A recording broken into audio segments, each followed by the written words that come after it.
प्यारे बच्चों नमस्कार। विद्या भारती मैथ्स के यूट्यूब चैनल पर आप सभी का स्वागत है। आज के इस वीडियो में हम क्लास 10th साइंस विषय के 30 महत्वपूर्ण ऑब्जेक्टिव प्रश्नों को डिस्कस करेंगे, जो कि परीक्षा की दृष्टि से काफी इंपॉर्टेंट प्रश्न है। और यह आज का हमारा 30 महत्वपूर्ण प्रश्नों का भाग नंबर 8 है। तो चलिए बिना किसी देरी के आज के इस वीडियो को शुरू करते हैं। आज का हमारा पहला प्रश्न आपके सामने है। पहले प्रश्न में पूछा है, खाने का सोडा इसका रासायनिक नाम बताना है। खाने का सोडा इसका रासायनिक नाम क्या होता है? पहला विकल्प है सोडियम बाइकार्बोनेट, सोडियम कार्बोनेट, सी है सोडियम क्लोराइड, डी है इनमें से कोई नहीं। तो बताइए खाने का सोडा इसका रासायनिक नाम क्या होता है? तो इस प्रश्न को आपको याद कैसे रखना है? तो आपको याद रखना है खाना जो है वो बाई बनाती है, तो जिसमें बाई दिखे वो आपका सही उत्तर हो जाएगा। तो खाने का सोडा इसका रासायनिक जो नाम है वो क्या हो जाएगा? सोडियम बाइकार्बोनेट हो जाएगा। ऑप्शन नंबर ए हमारा सही उत्तर रहेगा। प्रश्न संख्या 2 देखिए, रक्त किसके कारण लाल दिखाई देता है? बताइए रक्त का रंग लाल किसके कारण से दिखाई देता है? तो इसका सही जवाब होगा रक्त का रंग लाल हीमोग्लोबिन के कारण दिखाई देता है। क्या होता है? रक्त के अंदर हीमोग्लोबिन पाया जाता है, जिसके कारण से उसका रंग लाल दिखाई देता है। ऑप्शन नंबर ए हीमोग्लोबिन सही उत्तर रहेगा। प्रश्न संख्या 3, जब एक ही वस्तु कई जगहों पर दिखाई पड़े तो नेत्र का कौन सा दोष होता है? जब एक वस्तु कई जगहों पर दिखाई देती है तो नेत्र में जो दोष होता है प्यारे बच्चों, उस दोष को कहते हैं अबिंदुकता। ऑप्शन नंबर सी जो रहेगा तीसरे प्रश्न का राइट आंसर हो जाएगा। अगले प्रश्न की ओर बढ़ते हैं। प्रश्न संख्या 4, प्रश्न में दिया है रक्त का थक्का। रक्त का थक्का किस अवयव के द्वारा बनता है? बताइए रक्त का थक्का किस अवयव के द्वारा बनता है? हीमोग्लोबिन, प्लेटलेट्स, प्लाज्मा या फिर लसिका? तो रक्त का थक्का आपको याद रखना है किस अवयव के द्वारा बनता है, तो यह प्लेटलेट्स के द्वारा बनता है। ऑप्शन नंबर बी हमारे इस प्रश्न का सही जवाब रहेगा। अगला प्रश्न देखिए, प्रश्न संख्या 5, मेंडल ने अपने प्रयोगों के लिए कितने विकल्पी लक्षणों का अध्ययन किया? बताइए मेंडल ने अपने प्रयोगों के लिए कितने विकल्पी लक्षणों का अध्ययन किया? तो हमारा सही जवाब हो जाएगा मेंडल ने अपने विकल्पी लक्षणों के अध्ययन के लिए 7 विकल्पी लक्षणों का अध्ययन किया था। ऑप्शन नंबर बी हमारा सही जवाब रहेगा। अगले प्रश्न की ओर बढ़ते हैं। प्रश्न संख्या 6, प्रश्न क्रमांक 6 पूछा है, अपमार्जक बनाने में किसका प्रयोग होता है? बताइए अपमार्जक बनाने में किसका प्रयोग होता है? ईथर का होता है, पोटाश का होता है, अल्कोहल का या गंधक का? तो इसका सही जवाब क्या रहेगा? तो प्यारे बच्चों याद रखिए अपमार्जक बनाने में अल्कोहल का प्रयोग होता है। किसका प्रयोग होता है? अपमार्जक बनाने में अल्कोहल का प्रयोग होता है। ऑप्शन नंबर सी के साथ हमारा सही जवाब रहेगा। प्रश्न संख्या 7, निम्न में से कौन सभी जीवों में वंशानुगत गुणों को पीढ़ी दर पीढ़ी संचारित करता है? कौन सभी जीवों में वंशानुगत गुणों को पीढ़ी दर पीढ़ी संचारित करता है? तो वंशानुगत पीढ़ी दर पीढ़ी गुणों को संचारित करने का जो काम करता है वो जीन करता है। यहाँ पर इसका सही जवाब ऑप्शन नंबर सी हो जाएगा।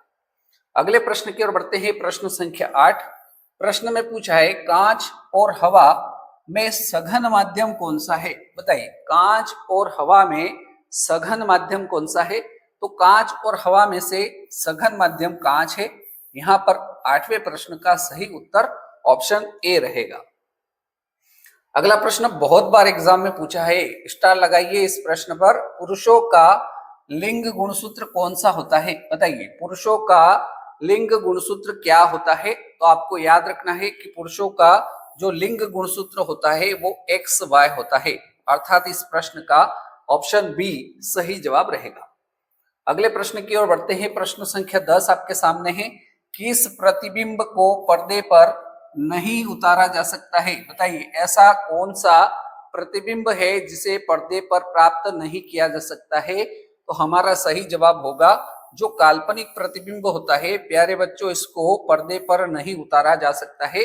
तो इसका सही जवाब ऑप्शन बी रहेगा। प्रश्न संख्या 11 देखिए, प्रश्न में दिया है प्रत्येक आवर्त का अंतिम सदस्य होता है। बताइए प्रत्येक आवर्त का अंतिम सदस्य क्या होगा? तो इसका सही जवाब होगा प्रत्येक आवर्त का अंतिम सदस्य निष्क्रिय गैस, ऑप्शन नंबर सी जो रहेगा सही आंसर रहेगा। आगे बढ़ते हैं प्रश्न संख्या 12 की ओर। मनुष्य के 23वें जोड़े क्रोमोसोम को क्या कहते हैं? बताइए मनुष्य का जो 23वां जोड़ा है क्रोमोसोम, उसको क्या कहा जाता है? तो याद रखिए 23वें जोड़े को लिंग क्रोमोसोम कहा जाता है। विकल्प बी लिंग क्रोमोसोम हमारा राइट आंसर रहेगा। अगला प्रश्न देखिए, प्रश्न संख्या 13। प्रकाश के अपवर्तन के दूसरे नियम को क्या कहते हैं? बताइए प्रकाश के अपवर्तन के दूसरे नियम को क्या कहा जाता है? तो याद रखना है कि प्रकाश के अपवर्तन के दूसरे नियम को स्नेल का नियम कहा जाता है। विकल्प बी जो रहेगा हमारा एकदम सही जवाब रहेगा। अगला प्रश्न है प्रश्न संख्या 14।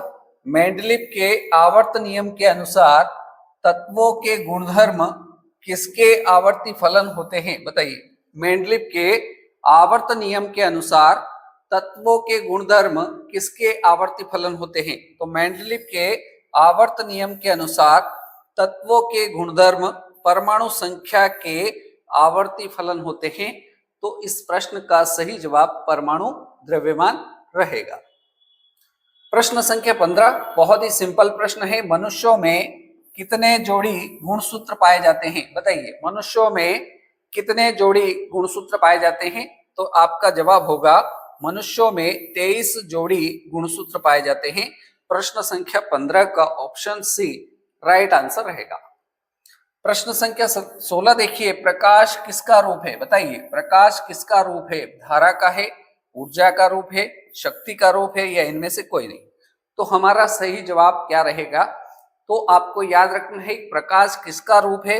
तो याद रखिए प्रकाश ऊर्जा का रूप है। किसका रूप है प्यारे बच्चों? प्रकाश ऊर्जा का रूप है। ऑप्शन बी हमारा राइट आंसर रहेगा। आगे बढ़ेंगे प्रश्न संख्या 17 की ओर। सबसे पहले आवर्त सारणी किसने बनाई थी? बताइए सबसे पहले आवर्त सारणी किसने बनाई थी? तो हमारा सही जवाब हो जाएगा सबसे पहले आवर्त सारणी मेंडलीव ने बनाई थी। सबसे पहले आवर्त सारणी किसने बनाई थी? मेंडलीव ने बनाई थी। ऑप्शन नंबर ए सही जवाब रहेगा। चलिए अगला प्रश्न आपके सामने है, प्रश्न संख्या 18। जिस वस्तु का अपना प्रकाश होता है उसे क्या कहते हैं? बताइए जिस वस्तु का अपना प्रकाश होता है उसे क्या कहा जाता है? तो याद रखिए जिस वस्तु का अपना प्रकाश होता है उसे कहा जाता है प्रदीप्त। क्या कहा जाता है? जिस वस्तु का अपना प्रकाश होता है प्यारे बच्चों उसको प्रदीप्त कहा जाता है। ऑप्शन बी राइट आंसर हो जाएगा। अगला प्रश्न देखेंगे, प्रश्न संख्या 19। आधुनिक आवर्त सारणी में क्षैतिज कतारों को क्या कहते हैं? बताइए आधुनिक आवर्त सारणी में क्षैतिज कतारों को क्या कहते हैं? तो प्यारे बच्चों याद रखिए आधुनिक आवर्त सारणी में क्षैतिज कतारों को आवर्त कहा जाता है। क्या कहा जाता है? क्षैतिज कतारों को आवर्त कहा जाता है। विकल्प ए हमारा सही जवाब रहेगा। मोस्ट इंपोर्टेंट प्रश्न, प्रश्न संख्या 20। पादप हार्मोन कितने होते हैं? बताइए पादप हार्मोन कितने प्रकार के होते हैं?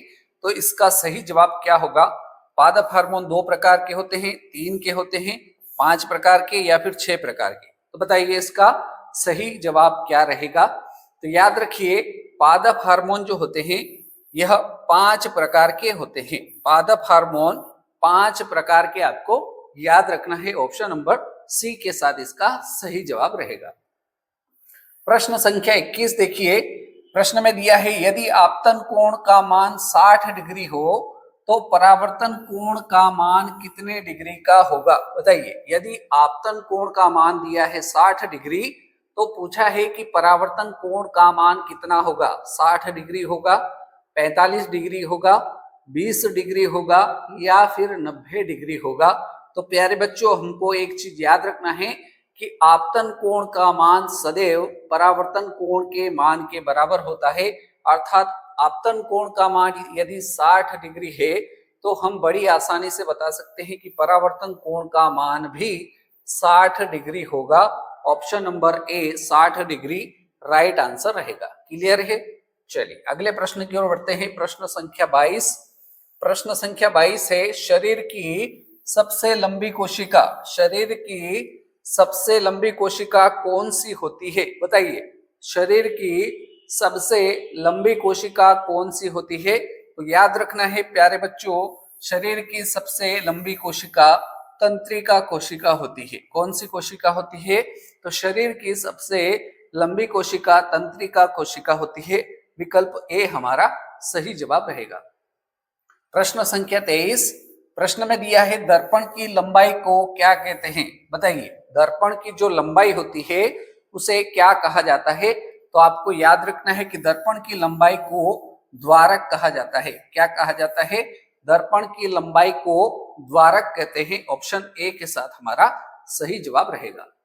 आगे बढ़ेंगे प्रश्न संख्या 24 की ओर। जिससे विद्युत धारा प्रवाहित नहीं होती है, जिससे विद्युत धारा प्रवाहित नहीं होती है उसे क्या कहते हैं? बताइए, जिससे विद्युत धारा प्रवाहित नहीं होती है उसे क्या कहा जाता है? तो जिसमें विद्युत धारा प्रवाहित नहीं होती है उसे कुचालक कहा जाता है। जिसमें विद्युत धारा प्रवाहित नहीं होती है उसे याद रखिए कुचालक कहा जाता है। राइट। चलिए अगला प्रश्न देखेंगे। प्रश्न संख्या 25। मनुष्यों में चीनी के पाचन में कौन सा हार्मोन सहायक होता है? बताइए, मनुष्यों में चीनी के पाचन में कौन सा हार्मोन सहायक होता है? पहला विकल्प है इंसुलिन, बी है एंजाइम, सी है इथिलीन, डी है एफसीसी। तो इसमें से कौन सा हार्मोन जो है यह मनुष्यों में चीनी के पाचन में सहायक होता है? तो हमारा सही जवाब होगा इंसुलिन। ऑप्शन नंबर ए जो रहेगा एकदम सही जवाब रहेगा। आगे बढ़ेंगे प्रश्न संख्या 26 की ओर। पूछा है, सबसे कठोर पदार्थ कौन सा है? बताइए, सबसे कठोर पदार्थ कौन सा है? हीरा है, सोना है, चांदी है या फिर लोहा है? तो इनमें से सबसे कठोर पदार्थ कौन सा है? तो याद रखिए, प्रकृति में सबसे कठोर पदार्थ अगर कोई सा है तो वो हीरा है। प्रकृति में सबसे कठोर पदार्थ अगर आपसे एग्जाम में पूछा जाए तो आपको बताना है कि हीरा जो है यह सबसे कठोर पदार्थ है। अगला प्रश्न है 27 नंबर प्रश्न। जिस दर्पण का परावर्तक सतह बाहर निकला होता है, जिस दर्पण का परावर्तक सतह बाहर निकला होता है उसे क्या कहते हैं? तो याद रखिए, जिस दर्पण का परावर्तक सतह बाहर निकला होता है उस दर्पण को उत्तल दर्पण कहा जाता है। ये चीज आपको याद रखना है। तो यहाँ पर ऑप्शन ए हमारा सही आंसर रहेगा। प्रश्न संख्या 28। ग्लूकोज में कार्बन के कितने परमाणु होते हैं? बताइए, ग्लूकोज में कार्बन के कितने परमाणु होते हैं? 3, 4, 5 या 6? तो इसको किस प्रकार से आप बता सकते हैं? तो इसको बताने के लिए आपको पहले ग्लूकोज का सूत्र पता होना चाहिए। ग्लूकोज का सूत्र क्या होता है? तो प्यारे बच्चों, ग्लूकोज का सूत्र आपको याद रखना है, नहीं याद हो तो C6H12O6 होता है। ग्लूकोज का सूत्र क्या होता है? C6H12O6 होता है। अब आप बड़ी आसानी से ग्लूकोज में कार्बन के कितने परमाणु होते हैं बता सकते हैं। कार्बन के यहाँ पर परमाणु 6 है, तो यहाँ पर आप बड़ी आसानी से ऑप्शन डी बता सकते हैं। राइट। चलिए आगे बढ़ेंगे अगले प्रश्न की ओर। प्रश्न संख्या 29। प्रश्न में पूछा है, पुष्प का कौन सा भाग फल बनता है? बताइए, पुष्प का कौन सा भाग फल बनता है? परागकोश, वर्तिकाग्र, फूल या अंडाशय? तो इनमें से पुष्प का कौन सा भाग फल बनता है? तो हमारा सही जवाब होगा अंडाशय। Option number D correct answer हो जाएगा। और प्यारे बच्चों, आज के इस वीडियो का अंतिम प्रश्न देखिए, प्रश्न संख्या 30। प्रश्न संख्या 30 में दिया है, कौन सी गैस उत्सर्जित होगी जब धातुएं जल के साथ अभिक्रिया करेगी? अर्थात इस प्रश्न में पूछा क्या है कि जब धातुएं जल के साथ अभिक्रिया करती है तो कौन सी गैस उत्सर्जित होती है? ऑप्शन ए दिया है ऑक्सीजन, बी है कार्बन डाइऑक्साइड, सी है हाइड्रोजन और डी है नाइट्रोजन। तो याद रखिए, जब धातुएं जल के साथ अभिक्रिया करती है तो जो गैस उत्सर्जित होती है वो गैस होती है हाइड्रोजन गैस। कौन सी गैस उत्सर्जित होती है? हाइड्रोजन गैस उत्सर्जित होती है तो अंतिम प्रश्न का ऑप्शन सी हाइड्रोजन सही उत्तर हो जाएगा। तो इस प्रकार से आज के इस वीडियो में हमने टोटल 30 महत्वपूर्ण प्रश्नों को डिस्कस किया। उम्मीद करता हूं ये 30 प्रश्न आपको अच्छे से समझ में आए होंगे। अगर आपको ये 30 प्रश्न अच्छे से समझ में आए तो आपको क्या करना है, वीडियो को लाइक करना है, शेयर करना है। चैनल पर नए हो तो चैनल को सब्सक्राइब कर लेना है ताकि इस प्रकार के वीडियो आपको मिल सके। तो आज के इस वीडियो में इतना ही। अगले वीडियो में फिर मिलते हैं नए प्रश्नों के साथ। तब तक के लिए जय हिंद, जय भारत, धन्यवाद।